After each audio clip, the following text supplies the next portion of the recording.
नमस्कार. आज आपण एक नवीन कविता घेऊन आलोय. माझ्या बाप व इतर कविता संग्रह या कविता संग्रहातील ही पाऊस काही संदर्भ या शीर्षकाची ही कविता आहे. ती कविता तुम्हा सर्वांसाठी. पाऊस काही संदर्भ. पाऊस म्हणजे सरींमध्ये चिंब होऊन न्हाणं. पाऊस म्हणजे सरींमध्ये चिंब होऊन न्हाणं.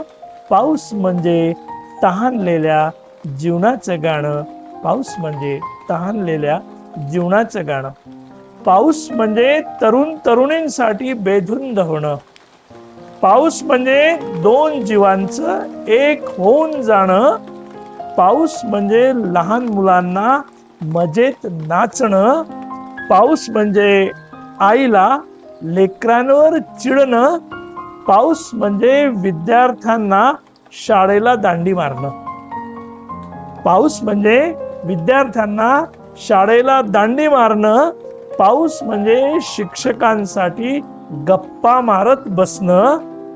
पाऊस म्हणजे नोकरदारांसाठी नित्य वैतागणं. पाऊस म्हणजे नोकरदारांसाठी नित्य वैतागणं. पाऊस म्हणजे सुशिक्षितांच्या पायांना चिखल लागणं. पाऊस म्हणजे वसुंधरेसाठी नव्यानं फुलणं. बघा, पाऊस म्हणजे वसुंधरेसाठी नव्यानं फुलणं. पाऊस म्हणजे पिकांसोबत शेतकऱ्यांचं डुलणं. पाऊस म्हणजे मजुरांसाठी बिनपगारी रजा. बघा, पाऊस नसला की माणसांना, काम करणाऱ्या माणसांना काम मिळत नाही, पैसा येत नाही. पाऊस म्हणजे मजुरांसाठी बिनपगारी रजा. पाऊस म्हणजे कष्टकऱ्यांच्या चुलीला सजा. पाऊस म्हणजे पक्ष्यांसाठी घरट्यात पिलू जपणं. पाऊस म्हणजे पक्ष्यांसाठी घरट्यात पिलू जपणं. पाऊस म्हणजे झाडांवरचे घरटे उद्ध्वस्त होणं. पाऊस म्हणजे प्राण्यांसाठी इथं तिथं थांबणं.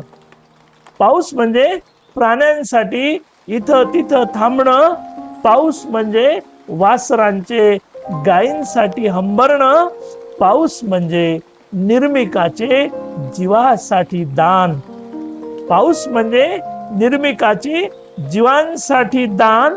पाऊस म्हणजे प्रत्येकासाठी अमृताचे पान. पाऊस म्हणजे प्रत्येकांसाठी अमृताचे पान. पाऊस म्हणजे प्रत्येकांसाठी अमृताचे पान. थँक्यू.